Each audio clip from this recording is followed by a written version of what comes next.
کبھی کوئی پلیٹ میں رکھ کے نہیں دیتا.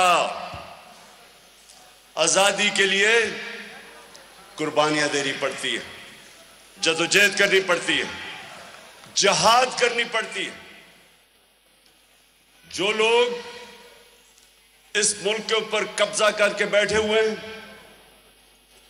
وہ اس نظام سے بھرپور فائدہ اٹھا رہے ہیں.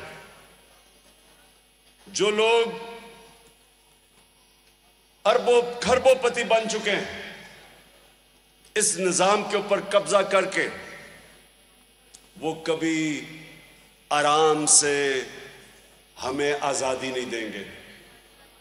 یہ جو آپ کی حقیقی آزادی کی تحریک ہے، یہ دراصل تحریک پاکستان کے بعد جب ہمارے بڑوں نے جدوجہد کر کے پاکستان بنایا، یہ اس کے بعد سب سے بڑی تحریک ہے کہ اس ملک کو حقیقی طور پہ آزاد کیا جائے. حقیقی آزادی کیا ہے؟ حقیقی آزادی سب سے پہلے آپ کو سمجھنی ہے، کیونکہ دیکھیں آپ نے لوگوں کے اندر جانا ہے. لوگ آپ سے پوچھیں گے کہ حقیقی آزادی کیا ہے. حقیقی آزادی سب سے پہلے اپنے ذہن میں، اپنے دل میں اور دماغ میں وہ کیسے آتی ہے؟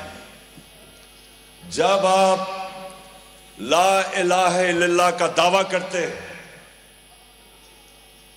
کہ میں اللہ تیرے سوا کسی کے سامنے نہیں جھکوں گا، دراصل آپ اپنی آزادی کا اعلان کرتے ہیں کہ میں آزاد انسان ہوں. جب آپ اللہ کو مانتے ہیں اور صرف ایک خدا کو مانتے ہیں، آپ ساتھ یہ بھی اپنی آزادی کا دعویٰ کرتے ہیں. میں اس لیے اپنی قوم کو جب سے پرائم منسٹر بنا مدینہ کی ریاست کی سمجھانے کی کوشش کی.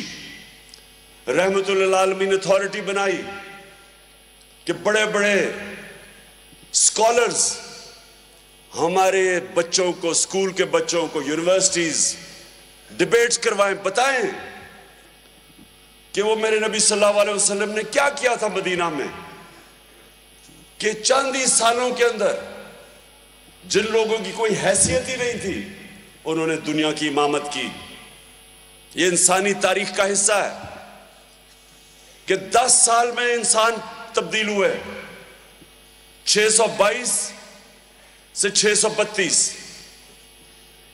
جب میرے نبی اس دنیا سے گئے 10 سالوں کے اندر وہ لوگ جو 2 سپر پاورز کے بیچ میں حیثیت ہی نہیں تھی ان کی، 10 سالوں کے اندر وہ تبدیل ہوئے. وہ انقلاب فکری انقلاب تھا. جنگوں کے اندر تو صرف 1200-1300 سارے لوگ 10 سال میں مرے تھے، دونوں طرف ٹوٹل لوگ 1200-1300 ان جنگوں کے اندر مرے تھے. لیکن ذہنوں کے اندر انقلاب آیا تھا اور وہ شروع ہوا تھا لا الہ الا اللہ کے دعوے سے. تو سب سے پہلے تو ہم نے اپنے آپ کو آزاد کرنا ہے. آپ اسی دن آزاد ہو جاتے ہیں جس دن لا الہ الا اللہ آپ کے دل میں چلا جائے. اور یہ نہ سمجھیں کہ صرف وہ پتھر کے بتوں کو پوجا کرنا شرک ہے. میری نظر میں جب ایک انسان اپنے ضمیر کا سودا کرتا ہے، جب اپنے آپ کو ضمیر کو بیچتا ہے، اور جو سب سے خوفناک بت، خوف کا بت، جب وہ خوف کے بت کے سامنے جھک کے رائے حق سے اترتا ہے، میری نظر میں وہ شرک ہے. اس کا مطلب کہ اللہ کے علاوہ آپ کسی کے سامنے جھک رہے ہیں. تو میرے نوجوانوں یہ آپ یاد رکھنا کہ میرے سے بہت زیادہ صلاحیتیں لوگوں میں تھی، ٹیلنٹ زیادہ تھا، لیکن میرے میں ایک چیز تھی جو میں بچپن سے، میرے ماں باپ نے مجھے جو ذہن میں چیز ڈالی کہ تم خوش قسمت ہو کہ آزاد ملک میں پیدا ہوئے، کیونکہ وہ